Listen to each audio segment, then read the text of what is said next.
অর্ডারটা আসার কথা ছিল 29 তারিখে, তার আগেই চলে এসেছে। শাশুড়ির কাছে পয়সা দিলাম, শাশুড়ি রাস্তায় গিয়ে নিয়ে আসলো। অনলাইনের লোকটা দাঁড়িয়েছিল রাস্তায়। আমার মন তো খুব খুশি, দেখা যাক কেমন হয়েছে। দেখার জন্য খুলেই ফেললাম। এই দেখো এরকম জিনিসটা এসছে। এখন একটাই হবে না, দুটো আবার অর্ডার করতে হবে। চলো তারপর আমি আবার দুটো অর্ডার করব। আমাদের সাথে কথা বলতে বলতে আমি অর্ডারও করে দিয়েছি। রেকর্ডিংটা যেহেতু পরে দিই, তারপর স্নান টান করে সাজুগুজু করে চলে গেছি শ্রাদ্ধ বাড়িতে। এইরকমভাবে রেডি হয়েছি, তোমরা অবশ্যই কমেন্টস করে জানিও আমাকে কেমন লাগছে। আমি কিন্তু একদম সিম্পলভাবে রেডি হয়েছি। সুতির একটা শাড়ি পরেছি, সুতির একটা ব্লাউজ পরেছি। শ্রাদ্ধে বেশিরভাগ কালো কিংবা সাদা শাড়ি পরে, আমি কালো শাড়িটা বেছে নিয়েছি, কারণ সাদা শাড়িটা পুজো টুজোতে ঠিক আছে। তারপর তোমাদের সাথে কথা বলতে বলতে আমাদের থালা চলে এসছে। থালার সাথে সাথে দিয়ে দিল লেবু, টিস্যু পেপার আর হাজমলা। ওটা প্রথমেই দিয়েছে।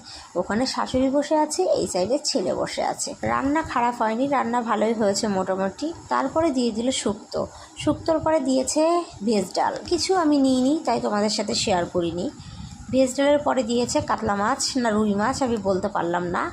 তারপরে দিয়েছিল পাবদা মাছ। পাবদা মাছটাও আমি নিইনি, তাই ভিডিওটা শেয়ার করি। তার সাথে সাথে ছিল দই মিষ্টি।